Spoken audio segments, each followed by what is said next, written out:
listen, someone's going to win. It might as well be you. John Gennaro, count me in! 1, 2, 1, 2, 3.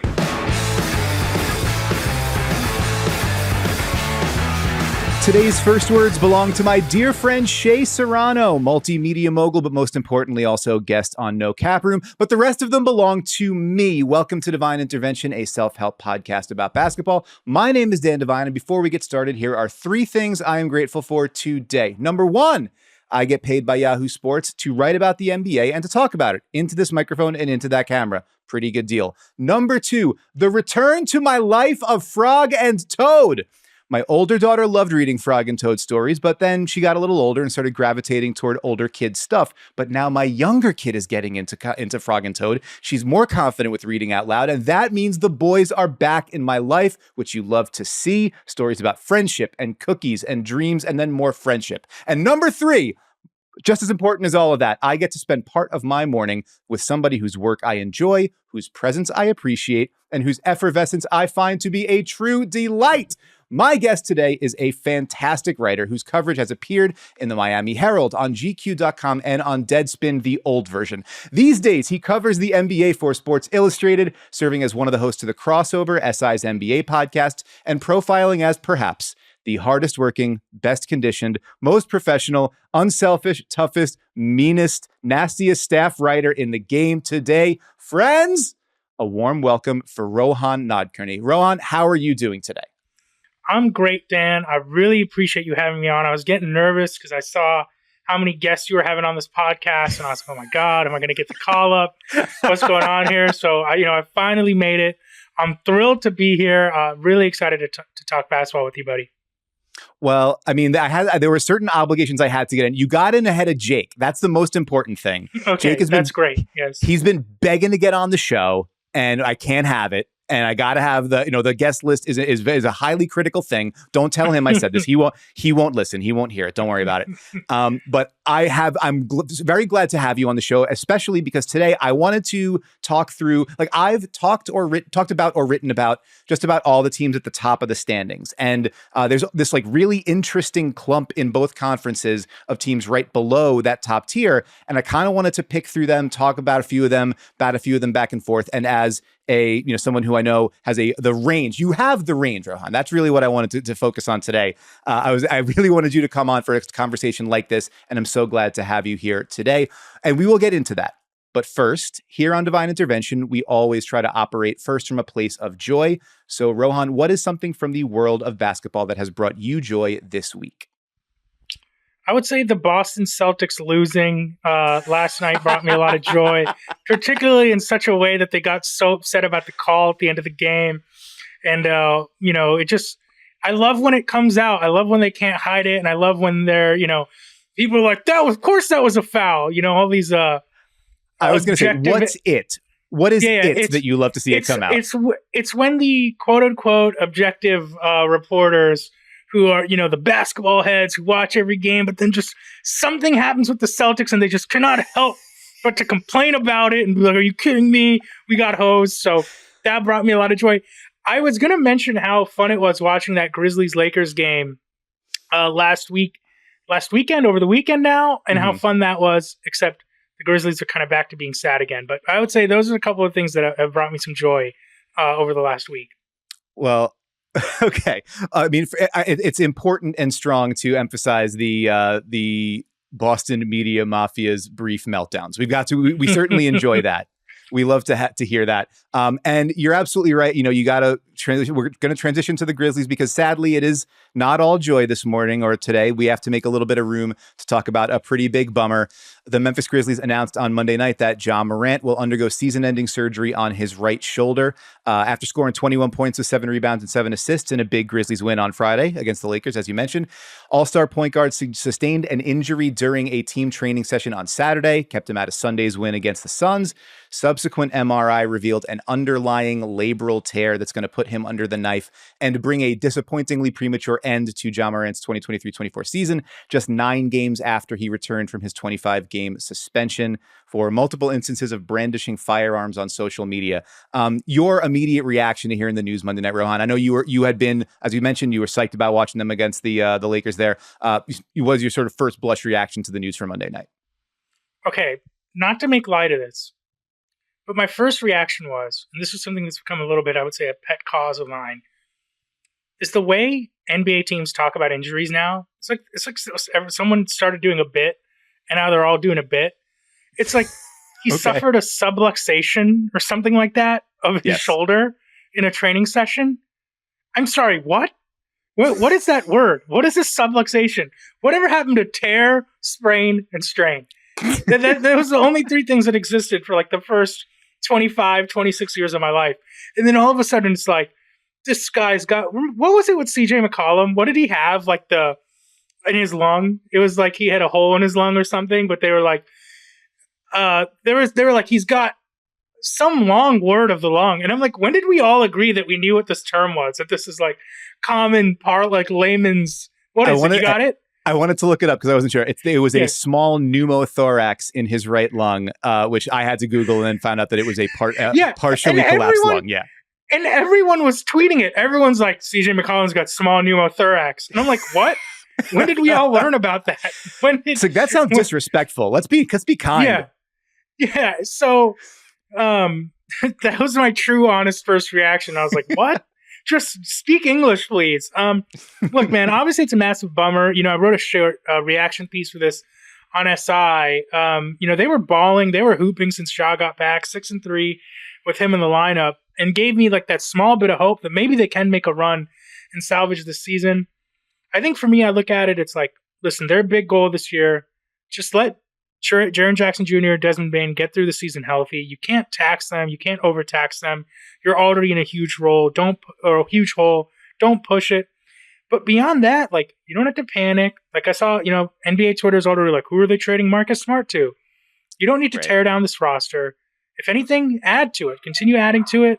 And I hope you get a good lottery pick because they could use that kind of player or that kind of draft pick to blow this team out moving forward. So I do think there will be a long-term benefit maybe, but for right now, they just kind of have to make sure they don't sustain any more losses.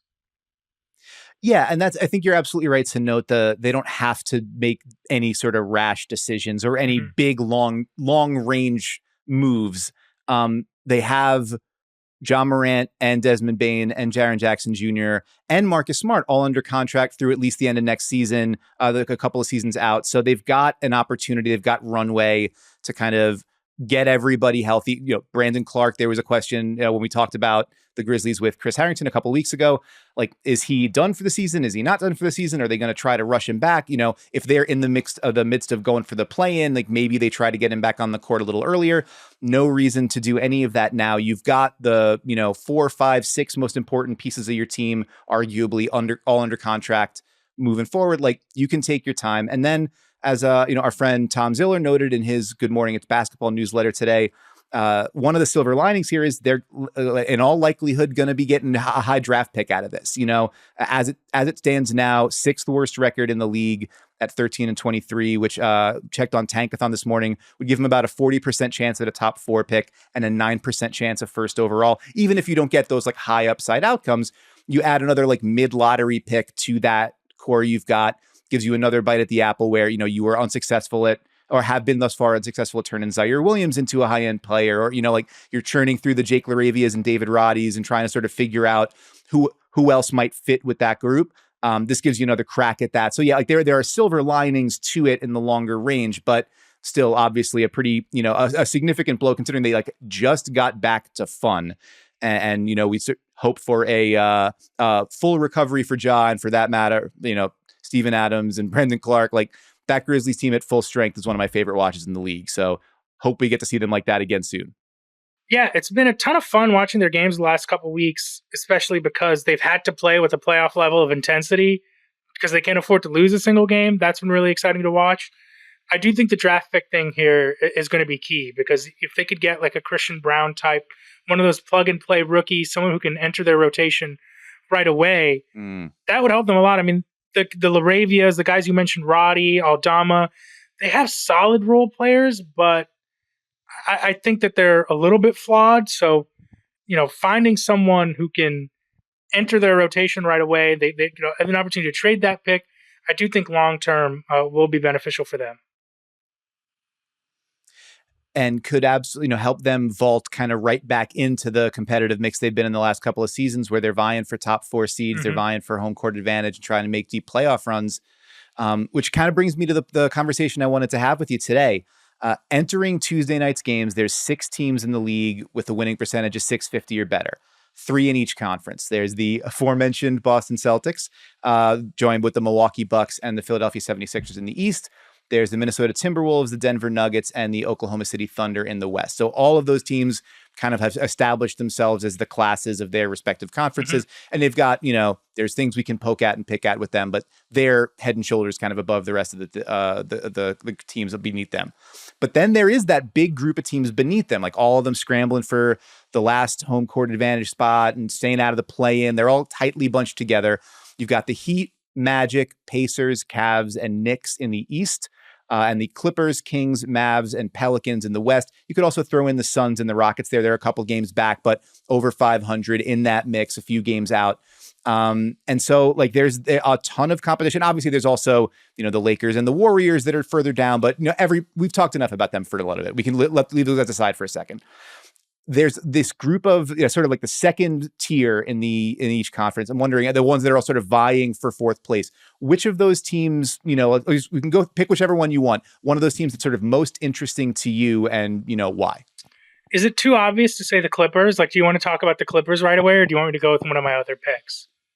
No, listen, I this show is nothing if not obvious, and there's no points for cleverness. So yes, by all means, let's go with the Clippers. That's totally fine by me. What about them strikes you? I mean, look, they've obviously been on a tear recently. They kind of feel, after the first 5-game losing streak with James Harden in the lineup, moving Russ to the bench, they've really seemed to figure it out. Kawhi Leonard is back to being Kawhi Leonard, and I think when Kawhi is playing at the level he's played this season, I know he's been on a minutes restriction the last couple games, and maybe the injury thing is creeping up for some people, but the fact that he's played in a vast majority of games, they haven't been doing that he can't play back-to-backs, all this kind of stuff. He's the one guy that when he's fully Kawhi, I'm confident can be better than Jokic for an entirety of a playoff series.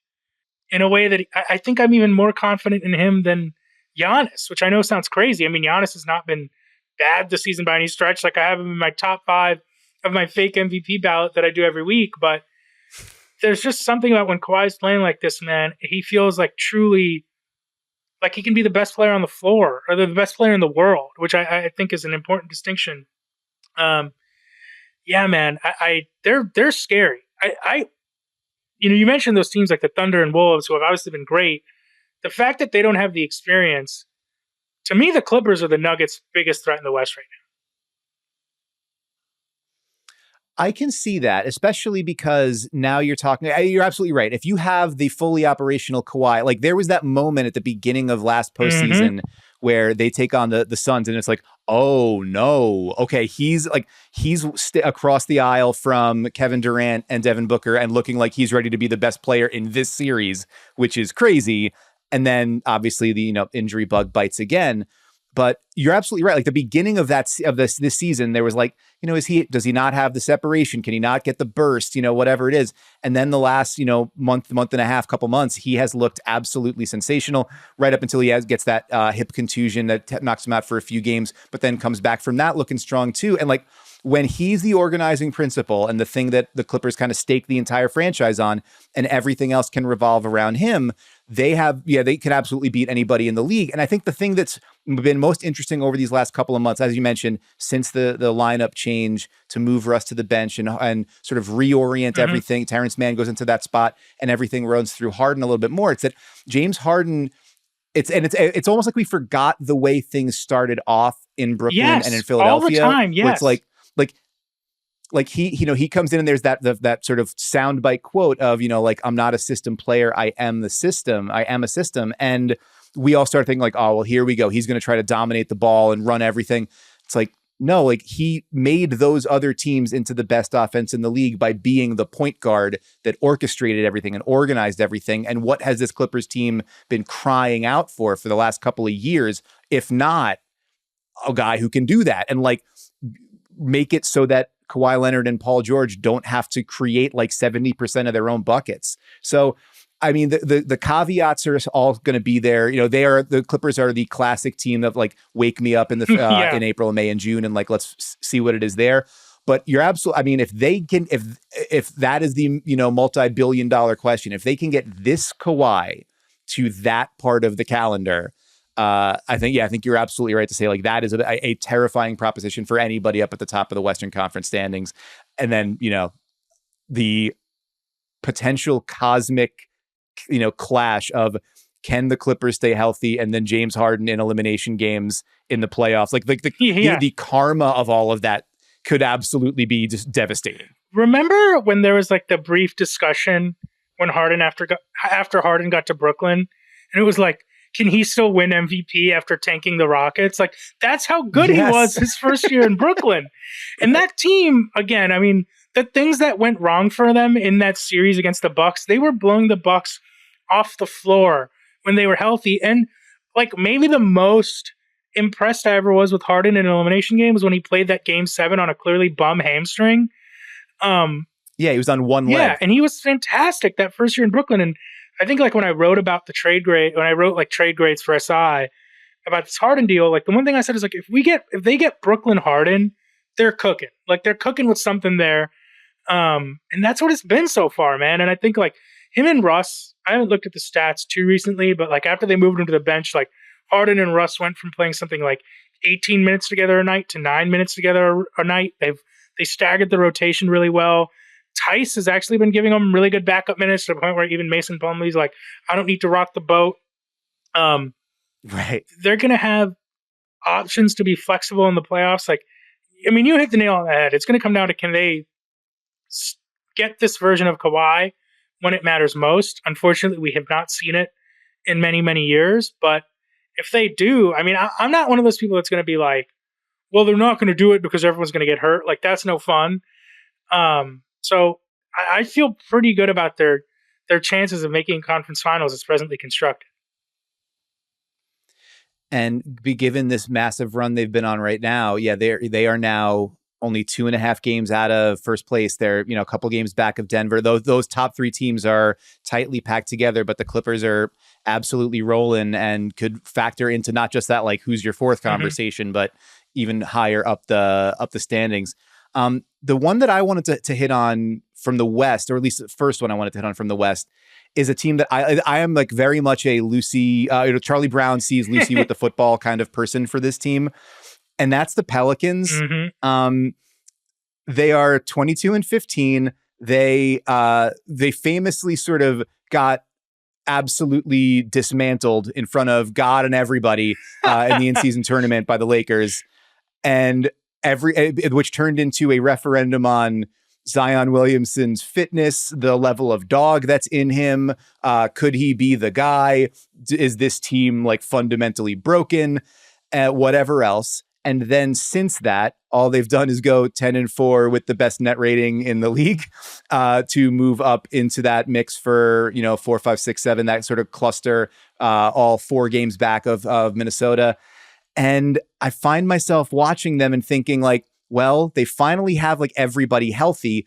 CJ McCollum's back from the small pneumothorax. Zion Williamson's been on the court. Him, Brandon Ingram, and CJ McCollum, the 3 of them together have played just in this past month more minutes together than they had like the entirety of the last 2 seasons, because they just could never get those guys on the court at the same time. They're finally starting to build some of that chemistry, and you're seeing like a little bit more of Brandon Ingram, Zion pick and roll, and like CJ spotting up in the corner off that action. And if you help off him, there's an easy kick out. Like they're learning how to play together with the kind of depth that they've got in a way that makes me wonder, like, if you get that team, like that level of depth, that level of top end talent, could they be a monster problem for any of these teams in the West? But like, Rohan, am I looking at this through like rose-colored glasses when it comes to these guys? Like, if I had too many grenades on Bourbon Street, what is the most likely, or where do you see them sort of netting out with this collection of talent in New Orleans? I don't think you're off base here at all for a couple reasons. One, I mean, we all have fond memories of that first round series against the Suns a couple years ago and what they were able to do, and that was without Zion. And what's interesting is Zion's had, you could argue, maybe like his worst season as a pro. Like his points per game are way down. His kind of finishing is down a little bit. The usage, all those things. But I think in turn with that, like Brandon Ingram's been their best player, and in a way that's been good for them. He's looked really good. CJ's healthy. You mentioned the depth. They have a better net rating than the Bucks right now. They're not that far. Which is nuts. Yeah, it's nuts. And like comfortably so. Let me pull it up real quick. Like, they have a 4.4 net rating. Milwaukee's 3.9. I mean, they're almost as close to 6 as they are to 8. Like, this is a good team. This has been a really good team, and they have the pieces, I think, to bother other teams in the West in a playoff series. I mean, they had a game against the Nuggets a couple weeks ago. I'm like not even able to remember who won right now because I'm like, but they were going blow for blow with the Nuggets down the stretch of that game. I think that was the one that I don't remember if that was the Grizzlies one is the one that went to overtime. I'm rambling like a crazy person right now.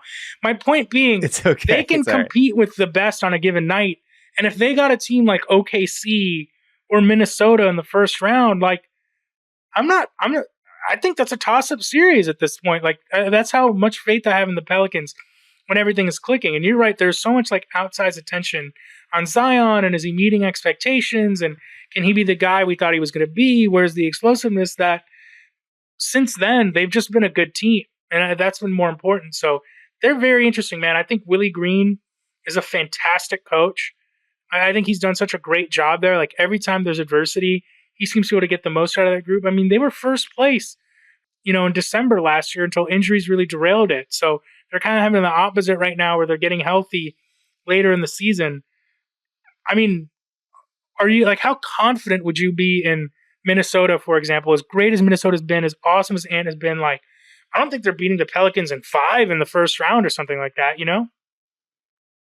Yeah, especially considering, I think the games that I was focusing on most recently with them is like they beat Minnesota twice just recently. Like that was the thing. Like they've beaten up on a lot of sort of weaker teams in this, post in-season tournament run, but those are the ones that kind of made you stand up and notice like, all right, Zion is going at Rudy Gobert and Karl-Anthony Towns and whoever else, like with zero fear for, whether those guys can keep him away from the rim. And that's a situation where like, if you are a Minnesota team that plays big and huge all the time, but the other guys can play huge with you, with Zion being like totally unafraid to go to the basket relentlessly, and Jonas Valanciunas being a bear that you got to deal with there, and the offensive glass and enough shooting and spacing around them, like they can really cause problems. And I think a really important player getting him back healthy was Trey Murphy, the third for them, where it's like, it just affords more flexibility in how they build their lineups. Like he's the kind of player that you can put out there and not have to worry about the trade-off necessarily of like Jordan Hawkins will shoot a ton, but he can't really play defense yet. Or Herb Jones can defend everybody, but he's a little bit inconsistent from shooting from the corners, and you've got to maybe defenses can sag off him. Trey Murphy kind of allows you to split the difference. And then if you're playing like, you can downsize if you need to and go like Zion at center, Ingram, Trey Murphy, Herb, and CJ. Like there's a lot of more lineup flexibility. You need somebody to stick on like a hot perimeter player. Dyson Daniels has had some really good minutes for them as a defender. Like there's a lot of answers. And you bring up Willie Green as somebody who's been a really important piece for them. I think they were 6th in defensive efficiency last year. They're right back around there right now. And the question is more like, to me, it's not like, can Willie Green get the best out of this team? It's going to be more like, you mentioned that Memphis game, and it was Herb isolate, a one-on-one ISO defense on Ja, and Ja had been absolutely crushing him and like just torching him, and Willie Green just stuck with it and didn't try something else or throw a second guy at him. And that's not to say that like Willie Green doesn't understand that you should probably double team the ball out of a really good offensive player's hands. It's just those are the kind of questions where it's like you've got all these potential answers, like a full menu in front of you, which ones are you going to pick and which buttons are you going to push to kind of try to get the most out of them in the context of a given game or in crunch time, which is one of the only areas where the Pelicans have really struggled this season. They've been below average in crunch time. They've their been offense and really had a hard time getting. Sorry, not to cut you off. No, go ahead. Just their offense in crunch time is like, it's fascinating. I don't know if you feel the same way. Like, isn't it kind of shocking how much further they are defensively than offensively? Especially with a lot of young guys on that team. And then like the veterans that they've got are not, elite defensive players. So yeah, I mean, Willie Green getting that much buy-in and getting that level of execution across the board has been awesome for them. But yeah, you'd say like, given the offensive talent, you'd like to see better execution and more production in crunch time. And maybe some of that just does go back to, you haven't had a whole lot of Zion and Brandon Ingram and CJ McCollum all together. Yeah. And like you're starting to get some of that familiarity, some of those reps, a better understanding of how to space the floor with those guys. And, where when a team sends a second defender at Zion or tries to collapse in the paint, where the kickouts are. More reps with that, more health, better opportunities could, lead to better results. But I think that is one of those, we're going to need to see it with these guys in big games against really good teams later on in the season. The hope is just like, can we actually get them there? By the way, just so people understand, I'm not like the meme of like the grandma on the walker and like her granddaughter's helping her walk. And it's like, sure, grandma. Yes. The game I was talking about apparently happened in November. I thought it was like 2 weeks ago. But they beat the Nuggets 115-110. Jamal Murray was out, but like they got enough stops down the stretch of that game. Like beating the Nuggets in a close fourth quarter game goes so far for me because of how dominant Jokic is in those situations. So like they can compete, man. That's a great pick. And I just hope they get back into the playoffs because that Suns series, I hate when it's like a team like that or a series like that. It's like, it's so fragile and it can get forgotten to history and forgotten to time so quickly. But there was so much excitement around the team after that. That was when like Jose Alvarado like really splashed onto the scene. And I just want that again. Like, and I think we're going to get it this year. I really do.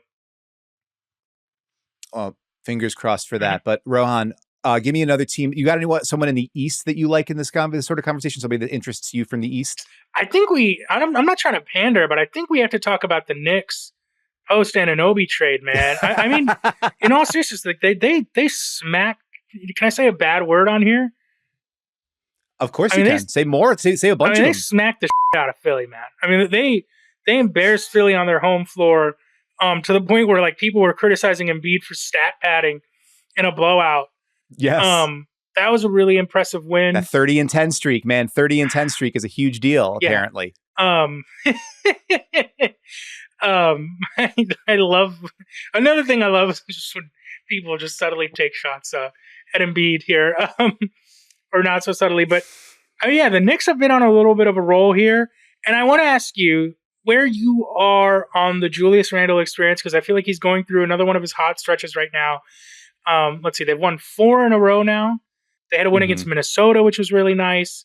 They beat up on the Wizards, whatever. Everyone beats up on the Wizards. But, they've been good this year. And it's another team that I think if you could go at least net rating wise, there's a little bit of a separation between them and some of these other teams we're talking about in this cohort, right? Like net rating wise, at least they're way ahead of Miami, Cleveland, Indiana. So, or not way ahead of Indiana, but healthy amount. So I kind of like the Knicks. And I think that what's funny is like they don't even need Anunoby to be like a 20-point per game scorer as much as if he's providing all this space for Brunson and Randle to cook, I think that's already making a difference. So yeah, I'm curious where you are on this team and Randle specifically, because he's another guy that's like, we've seen him have big regular seasons before, but does it translate to the postseason? Yeah, I have a large emotional investment in the Julius Randle story. No financial investment. Let's be clear about that, but an emotional investment in this because I think like, and I wrote about this a little bit when we did the Christmas Day slate, and I had like most interesting players of the day there, and Randle was my pick in the Bucks Knicks game because I think he's like the least respected, very good player in the league. Yes. Like he's made 2 All NBA teams in the last 3 years, and it's kind of like, yeah, but not really. I think like a non-Knicks fan would say he's the worst good player in the NBA, like, which is like a weird distinction. Yeah, no, that's the thing. And going through, like, I went through the list of like who's made multiple All NBA teams in the last 3-4 years, and yeah, like even objectively looking at that, I'm like, well, yeah, he's not like those guys. But then he like did make the list, and then he had the brutal start to this season where he's ice cold, can't make a shot the first couple of weeks of the season. But the last 30 games, he's up over 26 points, 9 rebounds, and 4.5 assists a game, shooting 51% from the field. Like if he doesn't make the All-Star team, I mean, maybe he won't because it's a crowded field, but he's certainly going to be back in that mix. And he's certainly back in the, the broader conversation of, is he an all NBA forward again? I think you're right to note one of the sort of nice side benefits of the OG Anunoby trade is he's a more consistent and more dangerous corner shooter than RJ Barrett was. And so teams have to load up a little bit different or can't load up as much defensively on, either Randall pick and rolls or Brunson isolations. And so that just, it's given them more room where, Randall's usage rate has actually gone up since OG Anunoby got there. OG Anunoby's taken like 7 shots a game, but the offense has been really good with them on the floor. And so I think that Randall is another one of those, I mentioned it with Harden and mentioned it with all these teams that we're talking about. We have seen him struggle mightily in the playoffs. He absolutely folded up in the Atlanta series a couple of years ago. There's maybe some caveats in the Miami, or the way he performed against Cleveland and Miami in the postseason because he was dealing with that ankle injury that he suffered late last season. And so like he kind of rushed back from that and re-aggravated it in the Cleveland series. So you can take that with a grain of salt. But you need to see him when the Knicks get back to the playoffs this season. Like if he does not have a respectable showing in, a round or 2 of the playoffs this season, then all of the, doom and gloom and concern is going to sort of, the clouds are going to get even darker over the Garden there. But I think to this point, you look at what they've been, and it's one of those things I feel like I don't totally buy it. It's one of like the disconnects between eye test and math a little bit. But, like a site like Dunks and Threes, where their adjusted net rating takes into account like how good of a schedule you play, like how good the offenses you've dealt with, how good of the defenses that you've dealt with. It consistently spits back the Knicks as like maybe the 3rd best team in the East, and like maybe like on par, like maybe better than, or like possession by possession or whatever, better than the Bucks. And I don't buy that because I've seen the Bucks take care of them a few times, but it's sort of like, maybe they are like consistently or legitimately in that 3-4 conversation. But yeah, as Randall goes, so goes the team. And I think that's a scary proposition for a Knicks fan in a playoff series. I mean, listen, it's high risk, high reward. I do think that like come playoff time, I'd just like to see him do a significantly less amount of the Randall isolations that I'm sure drive you crazy on some level. And obviously, again, he's been very successful with it in the regular season, but like in that Heat series, especially, it's like get some screens going, get some post-ups going. Like it was so much isolation on the wing and staring at 4 defenders that, hopefully we don't get as much of that in the playoffs, but I'm with you. I mean, Milwaukee's in the top 3. I'm sure you've discussed them a lot. I mean, they got shellacked last night. And that was even with Damian Lillard not playing. People thought maybe that would improve their defense. Not ended up being the case. So, they have their issues, and I think the Knicks are in a position to capitalize. Yeah, that I had pitched writing about, or checking back in on the Bucks defense. Not going to do that this week. Maybe that's something I look at. The fact that Giannis is basically every game saying like we have no pride on defense, like that seems like a bad sign that they continue to get roasted and destroyed. And then after every game, he's like, yeah, no, we should be booed. I would be booing us. We have no pride. Everyone needs to be better, including the equipment manager. And like maybe a shift in tactics or in personnel would be better. Might be in the offing there, but TBD. We'll get back to that. To your point, I just want to note like Fred Katz at The Athletic does a great job covering the Knicks, and the Knicks beat wrote a piece that I went up, I believe, yesterday on Randall shifting a little bit more toward pick and rolls, as you mentioned, like more of him in action, playing with another teammate, allowing him to use his passing, his court vision, not just sort of like trying to barrel into three defenders. It's been an important shift for him, as helped, unlock the Knicks offense a little bit. So, and actually you mentioned, it's funny, you come on this show and you say like, I don't want to pander. The team I want to talk about is the one that you talk about a lot, is the Miami Heat. So here's the table setting. Mm-hmm. The Heat are plus 38 for the season in 36 games. So like plus 1 point per game for the season. They have a middling, they're cleaning like 16th in net rating or something like that. Yeah, I was going to say cleaning the glass, which strips out garbage time stuff, has them at 18th on offense and 13th on defense. Jimmy has missed 12 games. Bam Adebayo has missed 10 games. Tyler Hero missed 18 games. Important guys like Caleb Martin and Haywood Highsmith have missed a ton of time. Jimmy, Bam, and Hero have only played about 150 minutes together all season, and they're 21-15. So, like, what the hell is going on? This is where I think I'm gonna swerve a little bit. I'm not high on this Heat team, and I frankly think like they're due for a little bit of a reality check, and we'll get there in a second. Listen, Eric Spoelstra is an incredible coach. They lost to the Clippers like last week, and someone was trying to ask about Jimmy Butler after the game, and he's like, I don't care about that.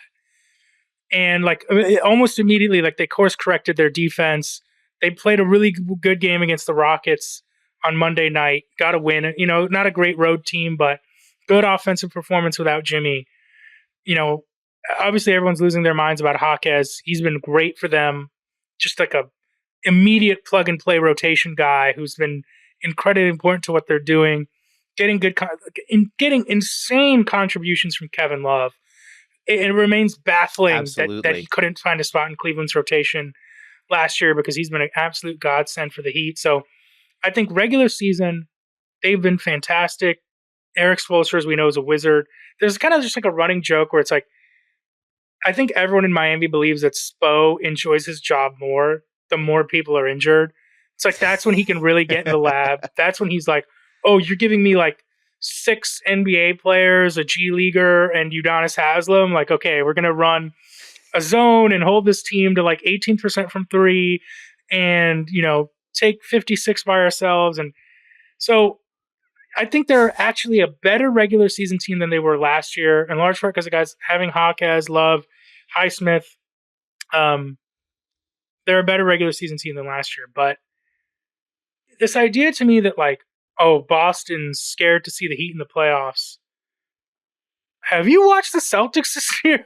Like that is a juggernaut, a two-way juggernaut that is one of the best offenses in the league, one of the best defenses in the league. Like, a lot of people will be like, well, we've barely seen Bam, Hero, and Jimmy play together this year. It's like, well, we have seen them play together a lot. It's not like when they play, this team lights the world on fire in the regular season. Like, so I'm kind of like lower on this team than most people. And as you know, I'm a huge fan of Jimmy Butler. I think he's incredible. And what he's done in the playoffs the last couple of years has been spectacular. But they've made life, I think, difficult for him. And people just, in some ways, like this finals run that they went on just allows anyone to say now, like, regular season doesn't matter. Like, we'll sprinkle some culture on it when we get to the playoffs. And I just don't think that's a viable strategy. The bubble is weird because the bubble, I have a ton of respect for the teams that made it deep in the bubble. I'm not saying it was easy, but we can agree it was a unique circumstance. Yes. And we can agree that the Heat making it to the playoffs as an 8 seed, it's like, I'm not going to start betting on 8 seeds to make the finals now. You know what I mean? So sure. This idea that the regular season doesn't matter, I don't know. I just think that you look at the Heat's biggest competition in the East, the Sixers, the Bucks, and the Celtics. They all made moves, whether by addition or subtraction, that made their teams a lot better in a way that, like, this idea to me that, like, they'd be scared of Miami, I don't buy it. I get that. And I think that's fair. I think all of the teams at that level it's more about like, matchups obviously matter a ton, but it's also like, are we going to be able to get to our best selves? That matters more than, necessarily who's on the other side of the court from us. But I do think that Miami represents, if not like a boogeyman for those teams, at least a problem, because as you mentioned, it's sort of a deeper Heat team this year than even last year's version. And there's also been just individual development. I know you wrote about Duncan Robinson becoming like all of a sudden a guy who puts it on the floor and that averages like 4 assists per 36 minutes. Like it's not just the same team with like Jaime Jaquez Jr., although it's nice to have him. The guys are also getting better. Like Bam has been, getting to the line more, working out of the post more. Like there's like more variety in his offensive game. Tyler Hero, back healthy after missing almost all the postseason last year, like has the motivation, especially to say like, I maybe shouldn't be the one who's dangled in every trade conversation, and I can be a significant impact player in terms of how we win. Kyle Lowry, who is like the most frequently dangled outside of Tyler Hero, I guess, like because he's the $29 million expiring contract. It's like, yeah, he's also hitting like 43% of his threes and, like a handful of assists a game, hardly ever turns the ball over, and is able to like be that in tight spaces, I make the right pass that unlocks, 5 jab steps for Jaquez or Jimmy or whoever to get to the bucket. Like they've found ways to like safe crack their, the offense when they need to. And they've got a ton of talent that can bear out the Kevin Love thing. I want to just briefly highlight that if people have not been paying a ton of attention to what he's doing there, like if you need to juice the offense when Bam needs a breather, like they've been slotting Kevin Love in as a stretch 5 and going 5 out, and they're scoring like on top of the Pacers level offensive efficiency with Kevin Love at the 5. It's crazy. He's got his highest true shooting percentage since the last time he made the All-Star team in Cleveland. Win shares per 48 minutes, highest since he was in Minnesota a decade ago. So like those advanced stats don't necessarily, you could take them all with a grain of salt, but when they're all pointing toward this guy's having a massive impact on winning for this team, that, maybe you take notice of that irrespective of the salt and pepper in his hair. Kevin Love's been unbelievable for them. I'm looking it up right now on Cleaning the Glass. He's played 66% of his minutes at center this year. The Heat are a plus 12 points per 100 when he's at center with a 129.0 offensive rating. Which is just, as you mentioned, absurd. I do think it's interesting because I think all their role players have done about as much as you could ask from them this year. You mentioned Lowry, like he's not a $30 million a year player, but he's been really solid. Duncan, I would take this team more seriously if they made a move. And it's been a long time since the Heat made a move that got them like a little bit better as opposed to taking a home run swing. So if that means getting a guy like Terry Rozier, I've been like pounding the table, like they got to get like a Bojan Bogdanovic, and those aren't sexy names, but they do things that the Heat need. They can get to the rim. Like they have nobody on this team who's really taking shots at the rim and connecting at a good rate. Like Bam takes the most shots at the rim, and you expect that. I mean, he plays center. He plays closer to the hoop. There are elements they need to add to their offense that players who aren't necessarily the biggest names could add to it, and I think make a significant impact for them. But yeah, again, like last year obviously looms large, and I feel like there's this new thing now where like nobody wants to look like an idiot for writing them off. And I'm certainly not writing them off. But I do think they're a move away. And, how can you in good faith put the Heat over the Knicks, for example, based on nothing other than like, I'm too scared based on like the past, and Rohan, I'm sniffing out what you're doing No. here. I promise you, it's not one of those things. It's an emotional hedge. No, it's not you're emotional trying to put the pressure on me on my own goddamn show. I'm trying to put the pressure I feel it. on the Heat to make life easier for Jimmy Butler, because what it is I just feel like they are expecting a lot for him, even for Jimmy to do what he did in the postseason last year again. Feels like a big ask, man. It's like as fun as it was, like, are we counting on him putting up 56 in a game 4 again? Like, is that the strategy? I don't know. I promise you, if it was like any other team than the Knicks, I'd be doing the same thing. I promise you, Dan. I don't believe you, but I'll take you at your word as best I can. You mentioned those two names, Rozier and Bojan Bogdanovic, those are guys where veteran players have been in playoff series, have been in big games, do feel like they would make a ton of sense in that structure in Miami. But yeah, you're right. Finding kind of like what's the package and it feels like, the answer a lot of times is like that Lowry contract and a pick, or, what can you sort of get together to find that upgrade? And then understanding, as we mentioned, the current structure that they've had has worked surprisingly well, given the constraints and how many guys have been in and out. So, but yeah, I think I get where you're coming from, and I am still going to engage coward mode and say that I am not counting the Heat out ahead of schedule. Well, I will need to see them, dead and buried before I throw the last handful of dirt on them. So we've each picked a couple. We've each gone back and forth a little bit here. Is any other team from that group that you find particularly interesting, or a straight take you want to throw out before we move on? Just shout out to Cleveland for battling after all the injuries, man. Like, I think a lot of people immediately pivot to Donovan Mitchell trade rumors after Garland got hurt, Mobley got hurt. They've stayed in the mix, and I'm just impressed with what they've done. Guys like Dean Wade have stepped up, and I think a lot of people assumed they'd fall off immediately. Staying afloat without Garland and Mobley has been pretty impressive.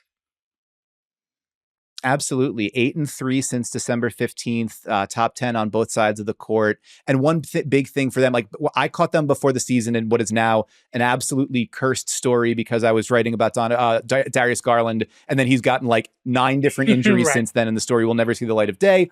But one of the things that JB Bickerstaff had talked about at that point, and that Garland and some other guys were talking about, was that they wanted to try to get, more pace and more threes up, like everybody talks about in the preseason. And, like, we're going to play faster, we're going to get more shots up, whatever.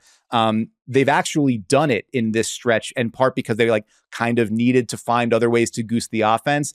First 25 games, they were taking 33 threes per game. These last 11 games, it's up near 43. And that's, as you mentioned, Dean Wade being a part of that. Karis LeVert has been great for them off the bench. Sam Merrill, kind of out of nowhere, has been a helpful player for them. But the big thing, Jared Allen, we talked about, we often talk about the, how complementary are their front court and back court, where you've got two, multi-talented, very skilled big men, and two multi-talented, very skilled small guards.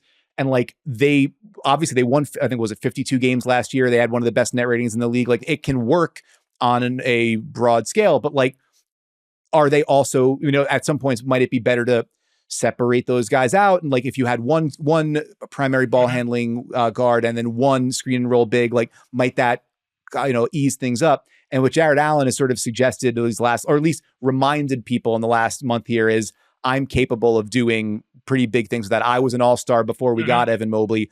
Over 19 points and 13 rebounds a game, shooting 67% from the field, 4 assists a game in this stretch. That block on a guy Wemby, who can do a lot.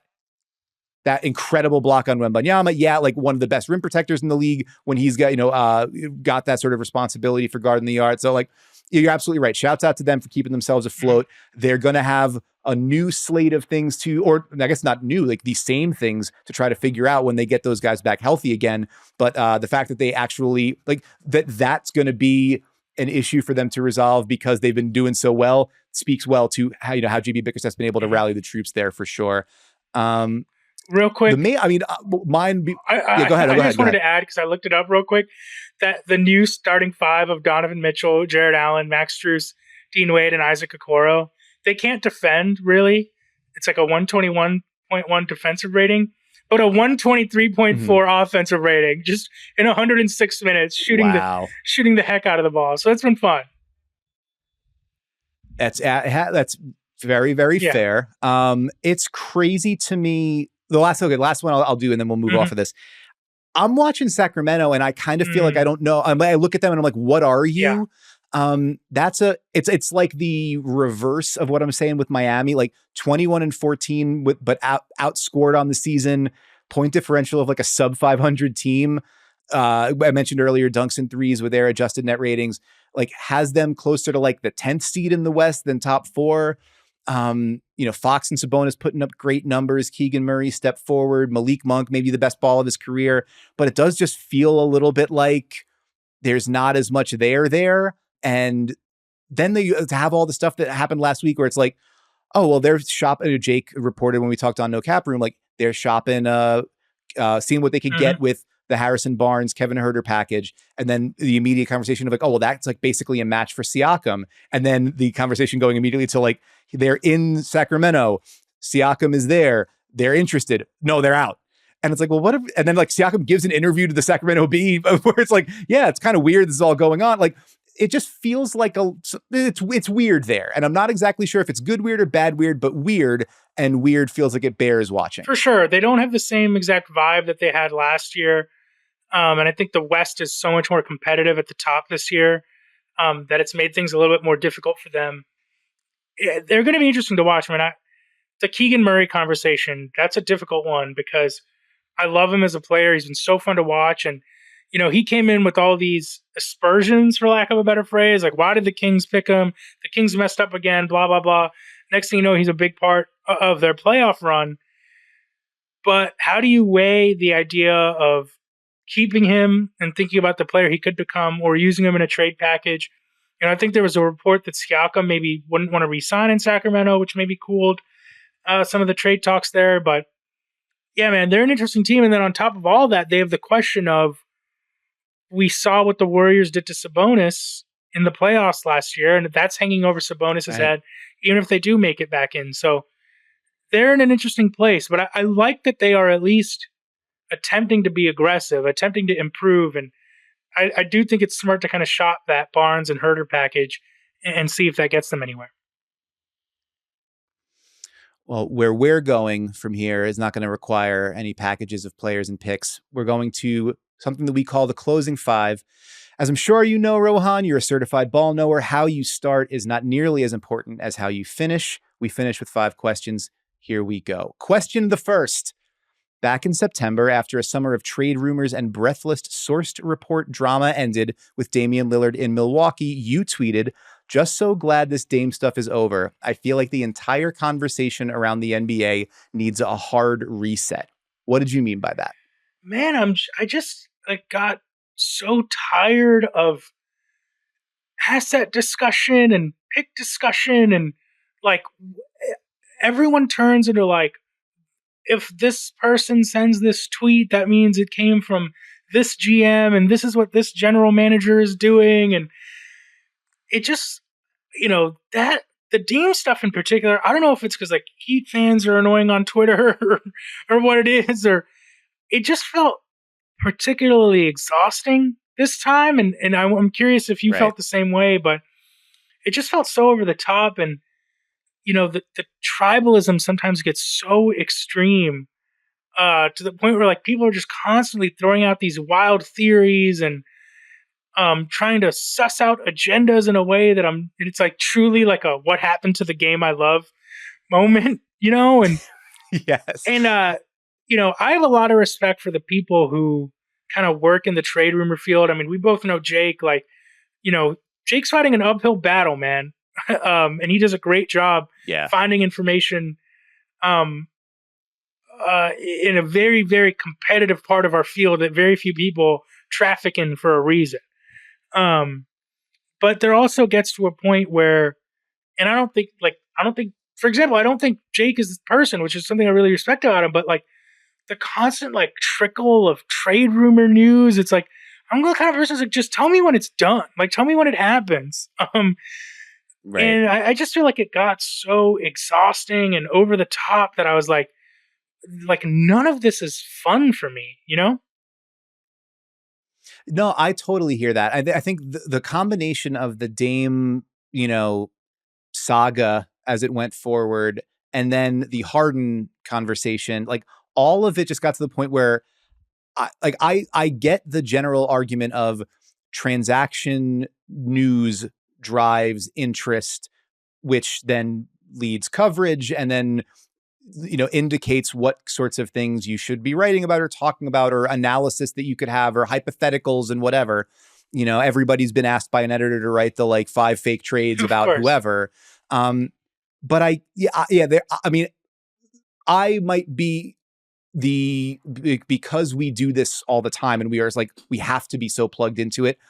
Like I might sort of get more exhausted by it faster than, your general fan who's thinking about it more like a fantasy basketball player being like, yeah, no, that would be cool to add that guy to that roster and what would it look like or whatever.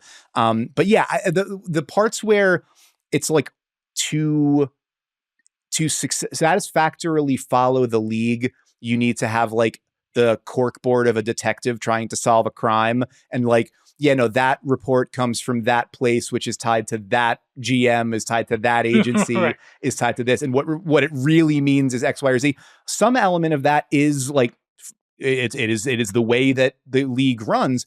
But like, that's one thing for teams and agents and whoever to operate that way. Like if you're a fan, just want, yeah, I think I tend to lean more where you are. Like, let me know when it's happening or when it's not happening. But like the bit by bit, like treating it like the horse race kind of, I found that sort of exhausting and enervating over the summer. So I would agree with you that a hard reset, it makes some sense right up until my editor asks me to write about 5 trade destinations again. I just like, sometimes I see like, I get that it's like the nature of Twitter, and maybe I'm being a complete idiot about this, but I want to see like fan bases arguing with each other on Twitter. I'm like, what are we like?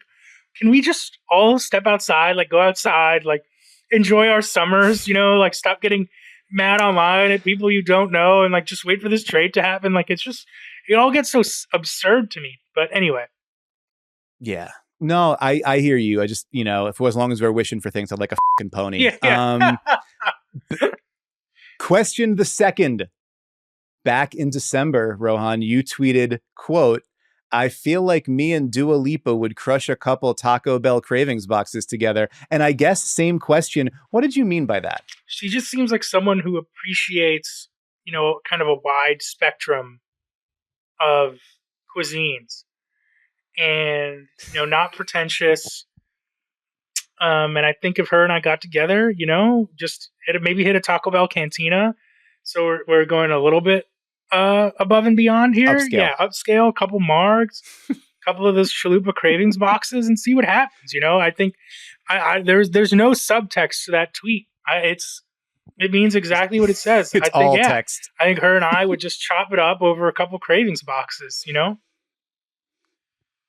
I believe this is what they call setting an intention, right? This is like, I'm putting it out into the universe and then we'll see what comes back to me. Remember like a year or two ago when everyone found that like Olivia Munn tweet that's like, "John Mulaney, I hope you get the help that you're going through. Like such a big fan," whatever. And then like, obviously they ended up like having a child together and now dating. Like, yeah, I'm just putting it out there and we'll see what happens in the next couple years,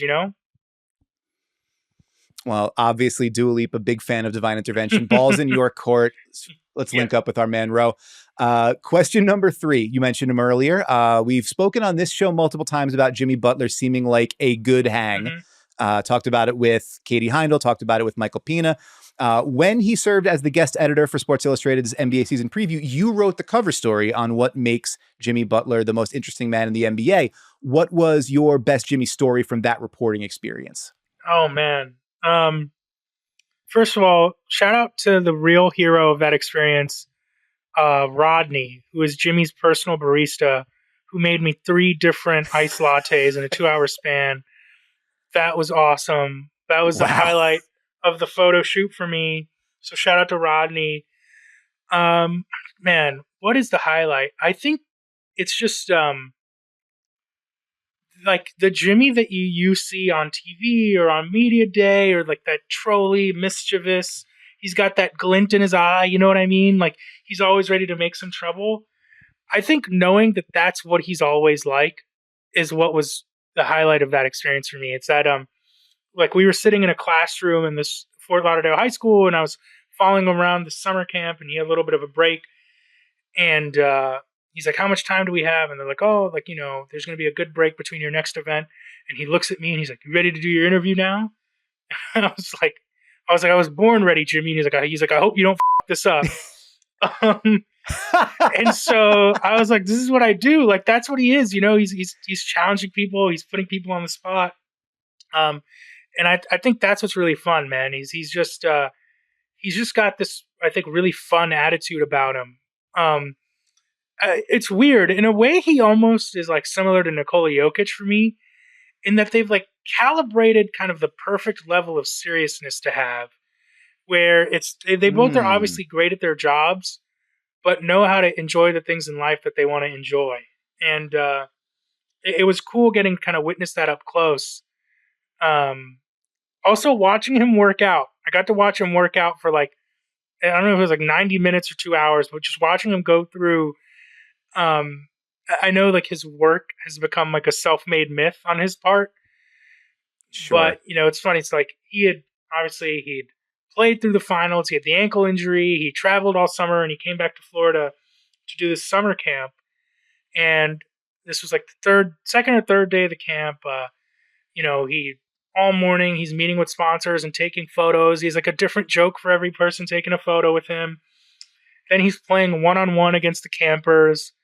And then after all that, he just goes to like the high school's practice gym and works out for like 2 hours in a row. And it's nothing fancy. It's him, one friend, one trainer, 2 basketballs, and he just goes through it. He's listening to country music and like working up an incredible sweat. And that was cool to see. That was really cool to see. You don't get to see that a lot in our jobs, and it's like reassuring in a way. That does sound like a cool experience, but I'm going to pick up on the last thing that you said. Sub-question. In that story, you wrote that Jimmy is working on a country music album for which he has co-written upward of 40 songs. Do you know if any of them have been recorded? Like, is this a real thing? I was told that it's like a pretty real thing. He means business about it. I know everything it seems like he does is a bit, but like if you try to be like, this is a bit, he'll be like, how dare you tell me that's a bit?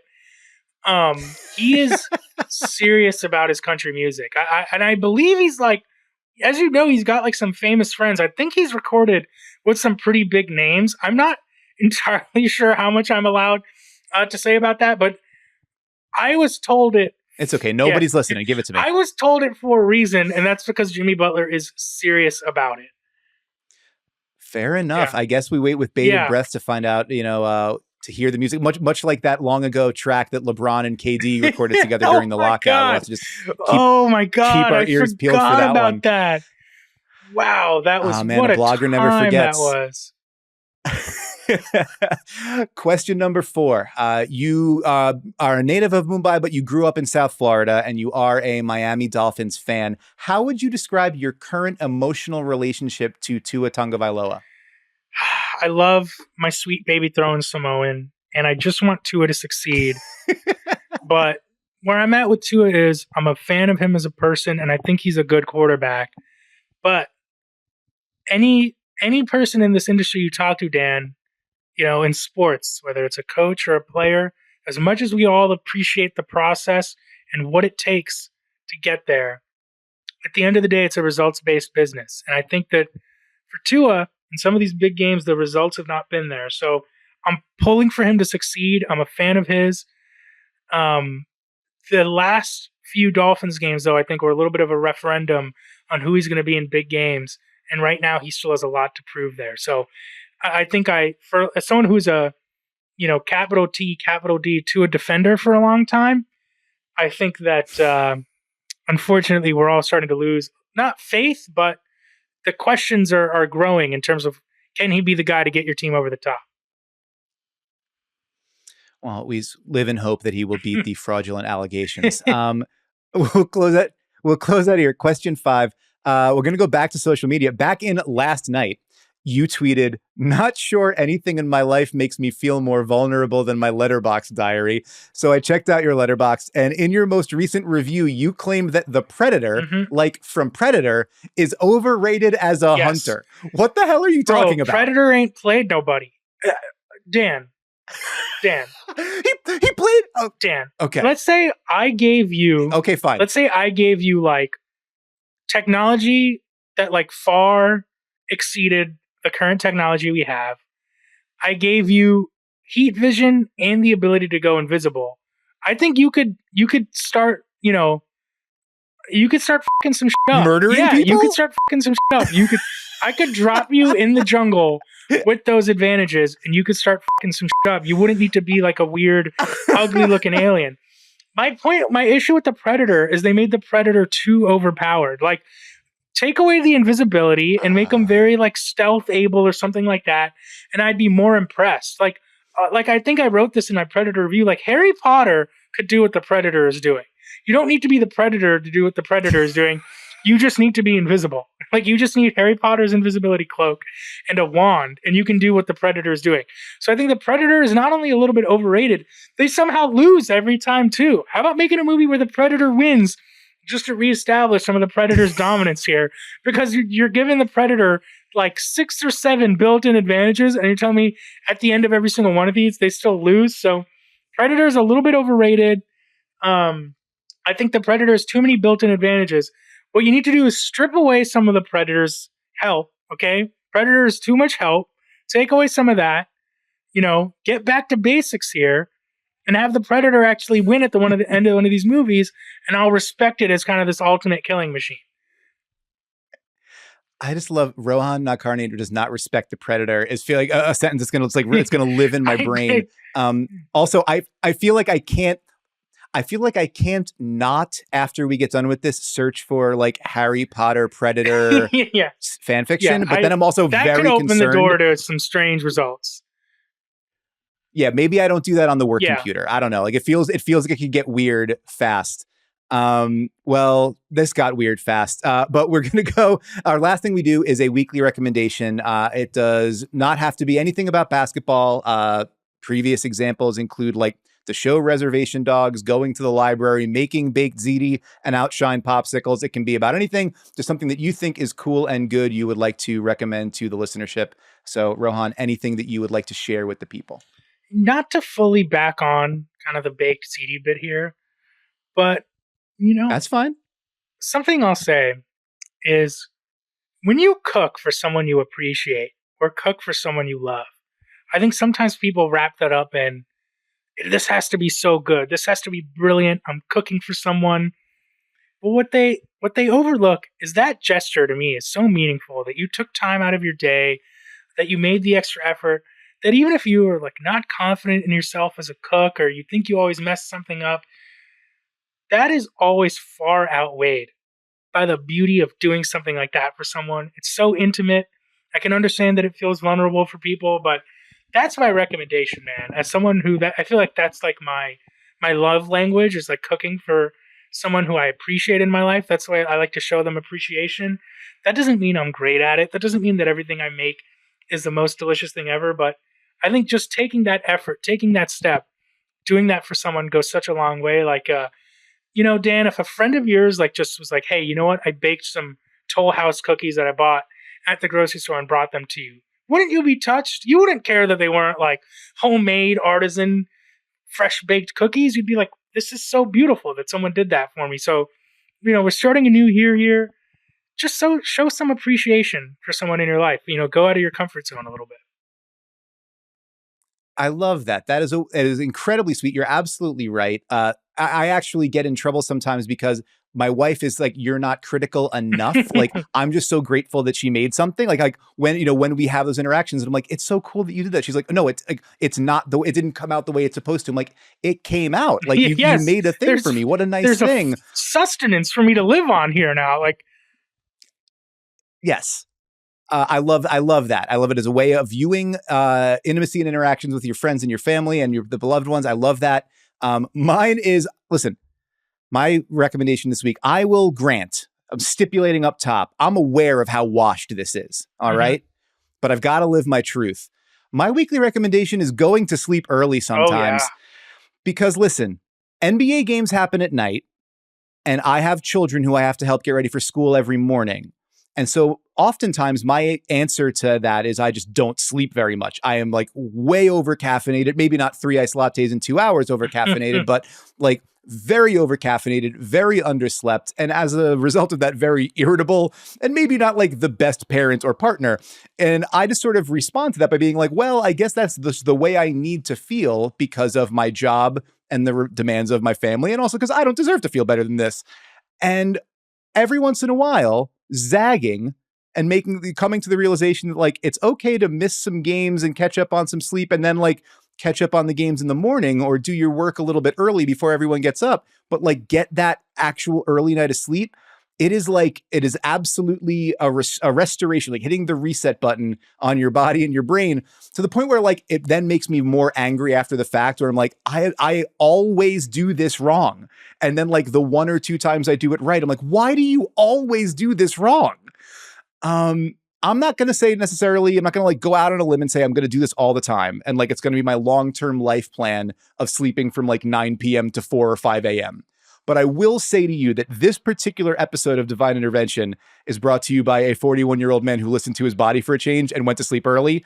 And I'm sorry that you can't unhear the thing about me listening to my body, but I'd like to think that you hear the difference in the show, that the energy and the vibe is fueled by rest and relaxation, and that I've brought that to you today. We need to normalize going to sleep at a normal hour in our profession, where it's like, it's all, Yes. I write at 3 a.m. and, we've all done it. But we need to normalize, hey, I'm going to watch the West Coast game tomorrow morning.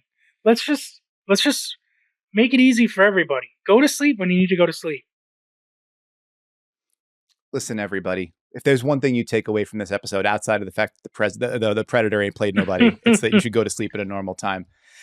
Rohan, thank you so much for taking all this time for everything that you've done with us today here. Where can people find your work? Anything you'd like to point people toward on the way out the door? This is time for ruthless plugs, so go for it. Yeah, find me on Letterboxd. Let's talk more money. Let's talk more movies. Let's talk, more Predator.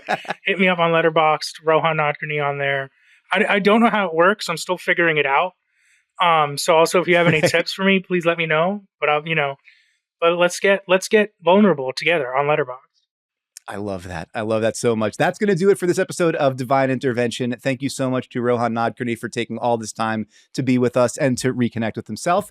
Thank you so much to super producer John Gennaro for doing all the things that he does to make this show look and sound great week after week. If you are listening to us on, or wherever you're listening to us, give us a 5-star review, rate, review, subscribe, let everybody know that we're doing a good thing here and that you enjoy it. It helps us with discoverability and growing the show. Thank you so much for listening. We'll see you again next week. Take care of yourself. You deserve it.